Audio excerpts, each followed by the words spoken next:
Мы будем говорить сегодня о тех проблемах, которые решить нам не удалось. Потому что некому, если не вы, эти задачи решать никто не сможет и не будет. Еще раз хочу поблагодарить. На что хотел бы обратить ваше внимание. Вот место, в котором мы сегодня находимся, сейчас здесь, этот зал.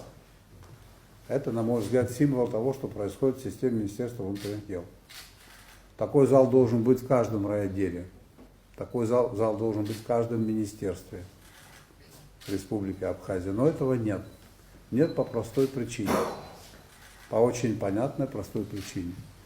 Мы не смогли на этом историческом этапе в полной мере ответить на тот вызов, который нам сегодня преподносит время.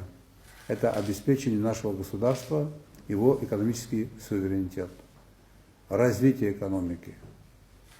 Это то, что необходимо для того, чтобы наше государство уверенно шло вперед. Мы с вами должны обеспечить высокий уровень жизни наших людей. Человеческая жизнь, она короткая. Мы знаем, чем мы располагаем, какими ресурсами, сколько у нас одежды, машин, сколько денег в кармане. Но мы не знаем, сколько у нас есть времени. Никто из нас не знает, что будет завтра. А все хотим, чтобы завтра было хорошо, чтобы завтра было лучше, чем сегодня. Для чего я это говорю? По тяжким преступлениям динамика очевидная. Цифры демонстрируют истинное положение вещей. Есть задача, которую мы не смогли решить, это экстремизм, политический экстремизм.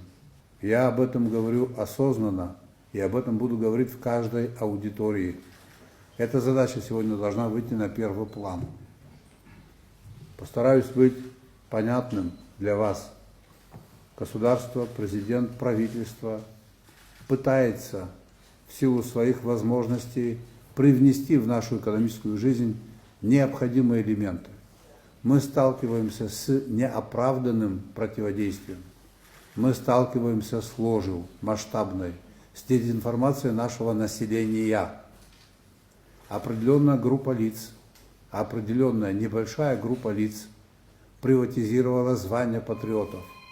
Только они себя считают патриотами, и только по их лекалам должно развиваться абхазское государство.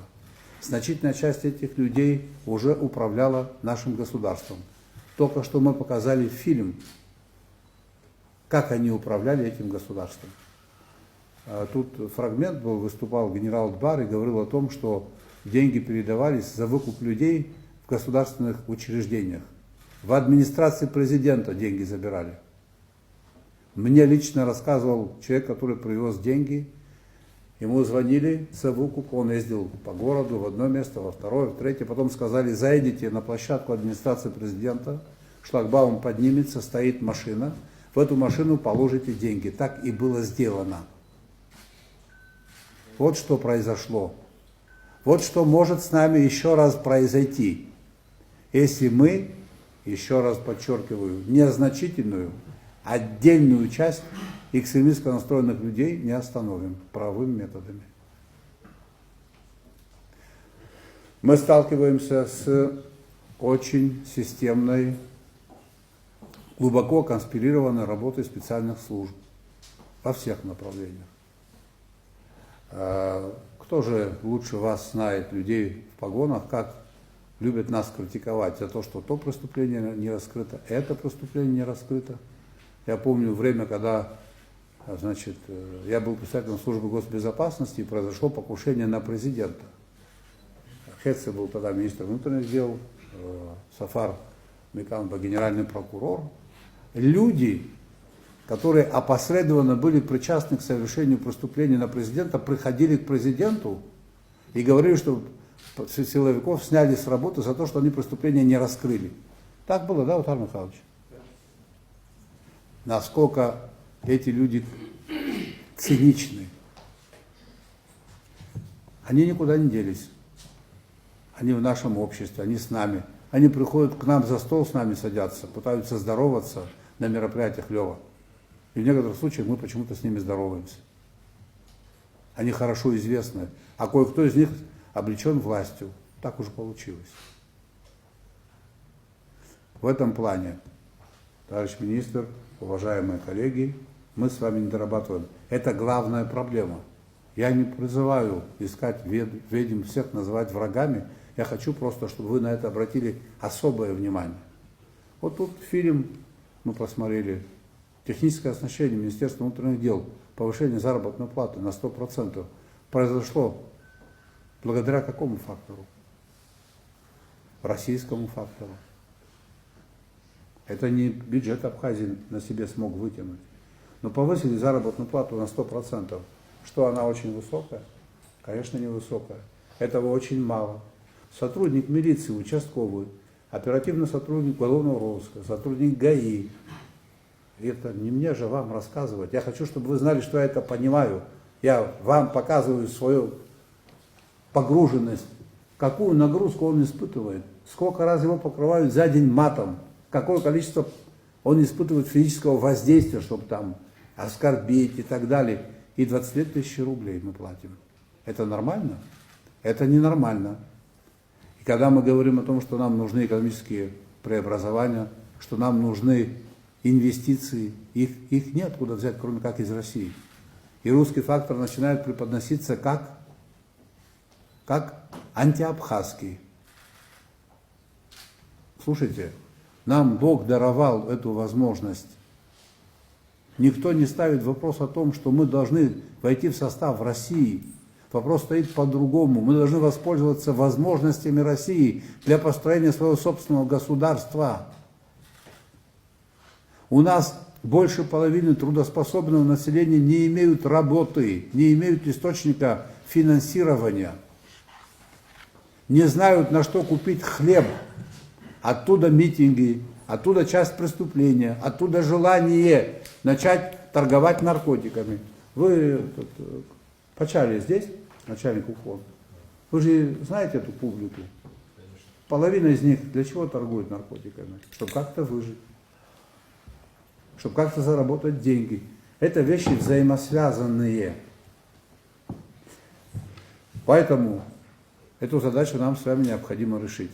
Мы должны понять, у нас прекрасный народ, у нас прекрасные представители других народов, проживающих в Абхазии, которые поддерживают народ Абхазии, считают Абхазию своей родиной. Мы на это тоже должны опираться. Но преступники, люди, которые ведут деструктивную, антигосударственную деятельность, должны быть наказаны. Независимо от их этнического происхождения, родственных связей и прошлых заслуг. Речь идет о судьбе наших детей, нашего государства. Те, кто хочет испортить отношения между Абхазией и Россией, хочет украсть наше с вами будущее.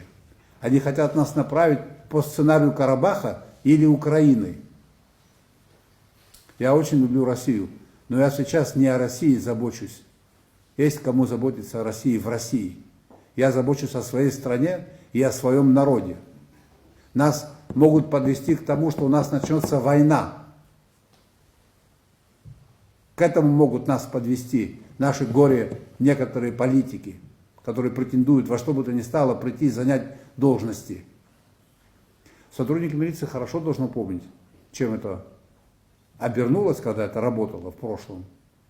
Ничего не поменяется, станет еще хуже. Вот сейчас, значит, блокируется решение, которое должен принять парламент. Решение, которое работает только на нас, на нашу экономику. Им наплевать на то, что 6 тысяч человек у нас больны онкологией, что мы не можем каждому из них оказать квалифицированную помощь. Им наплевать на них. 6 тысяч человек, чтобы вылечить, нужно минимум 3 миллиарда рублей. Только на этих 6 тысяч больных. 3 тысячи у нас наркозависимых, 1000 у нас больных туберкулезников и так далее.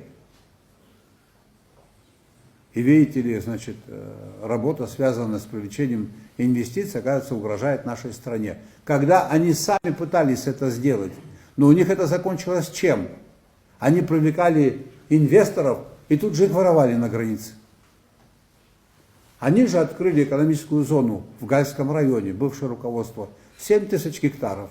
Хорошая идея? Хорошая идея. Почему не работает? Да потому что одного украли инвестора, второго украли, третьего. Кто ж туда пойдет? Программу 25 шагов я что ли писал? Я ее поддержал. Там же пункт 3, 5, 6. Что там написано? Дополнительные, значит, льготы для инвесторов. Инвесторы нам нужны. Кинофильм недавно, один из лидеров оппозиции говорит, наше развитие тяжелое связано с тем, что нет инвестиций. Мы должны на рынке привлечения инвестиций стать первыми. Да, правильные слова они говорили, но притворили так, как они умели. Зачем ждать результатов? Когда придет инвестор, что-то построит, что-то сделает, лучше его украсть на границе, с него денег получить, на этом все закончится. Я был готов провести дискуссии со всеми оппонентами. Нет там дискуссии. Там не с кем дискутировать. Нам нужно устроить 50 тысяч человек, им дать работу. Одно рабочее место стоит минимум 8 миллионов рублей. Мы должны вложить в экономику 400 миллиардов рублей, чтобы людей обеспечить работой. Где их взять? В каком кошельке они лежат? У кого? И обязательно параллели, которые не проводят. Обязательные параллели между грузинами и Россией. Хорошо, что здесь все руководители, правоохранители сидят. Надеюсь, вы меня хорошо слушаете. Поэтому я уверен, что все у нас будет хорошо. Я у вас не прошу поддержки президента. Моя совесть не то, что чиста. В этих вопросах она абсолютно кристально чиста. Я хочу, чтобы Родину поддержали, как во время войны. И встали на сторону правды, ни на что не озираясь, дорогие друзья. Поэтому, уважаемые коллеги, еще раз с праздником. Спасибо вам за службу. Служить вы можете лучше. И будем пробовать создать эти условия.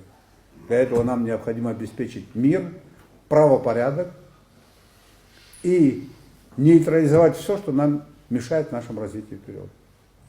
Это задача номер один. Я эти слова буду говорить и говорю во всех ведомствах. Не только здесь. Русский фактор для нас положительный и необходимый фактор. Опираясь на него, мы должны построить мощное абхазское государство. Этим ресурсом надо уметь грамотно пользоваться, а не бояться его.